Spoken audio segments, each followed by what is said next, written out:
আপাতত এটা নিয়ে আমরা আলোচনা না করি ভাই, আমি তো মানসিক ভাবে ঠিক নাই। ভাইয়া আমি শুটিং এ আছি, আমি শুটিং এর আসছিলাম দেশের বাইরে। আপনি আমাকে শুধু এতটুকু হেল্প করেন যে আপনার যারা সার্কেল আছে তাদেরকে আমার হয়ে একটু অনুরোধ করেন যে এটা করিস না ভাই, আর একটা ছেলে আছে বাচ্চা, এই ছেলেটার দিকে তাকা অন্তত এই কাজটা করিস না। বিএসএস এভিনিউ 2 এ আমরা আজকে সকাল 11টার দিকে আমরা তথ্য পাই যে একজন নারী আত্মহত্যা করেছে, তার ডেড বডি ঝুলে আছে। তখন সাধারণত আমাদের একটি টিম পাঠায়, সেখানে গিয়ে তখন দেখতে পাই যে ইতিমধ্যে তাকে ইসলামিয়া হসপিটালে নিয়ে গেছে চিকিৎসার জন্য স্থানীয়রা। সেখানে গিয়েও দেখা যায় না, সেটা তাকে, ওনার নাম হচ্ছে আফরা ইবনাত খান ইকরা। ইকরাকে তখন কর্মীপুরা জেনারেল হসপিটালে চিকিৎসার জন্য নিয়ে যাওয়া হয়, স্থানীয়রাই নিয়ে গেছে।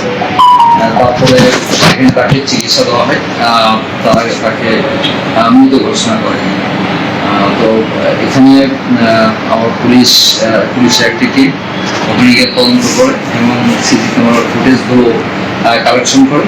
তাতে দেখা যায় যে 11:44 ইকরা তার শরীরের ওড়না দিয়ে ফ্যানের সিলিং ফ্যানের সাথে তার গলার সাথে আটকায় ফাঁসি দিয়েছে এবং দরজা ভেঙে ওখানকার গ্রুপ ক্যাপ্টেন মোতালেব সাহেব সহ স্থানীয়রা তার মৃতদেহ বের করে প্রথমে চিকিৎসার জন্য নিয়ে যান।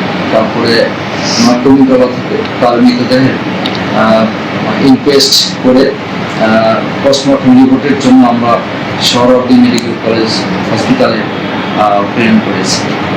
এই ব্যাপারে আমরা মৃতের বাবা মার জন্য অপেক্ষা করেছি, তারা এসেছেন এবং এ বিষয়ে আইনগত ব্যবস্থা প্রক্রিয়া। স্বামী জাহের আলভী উনি অভিনেতা ছিলেন, আমরা যত জেনেছি উনি নেপালে আছেন। তো তাদের মধ্যে মনোমালিন্য থাকতে পারে।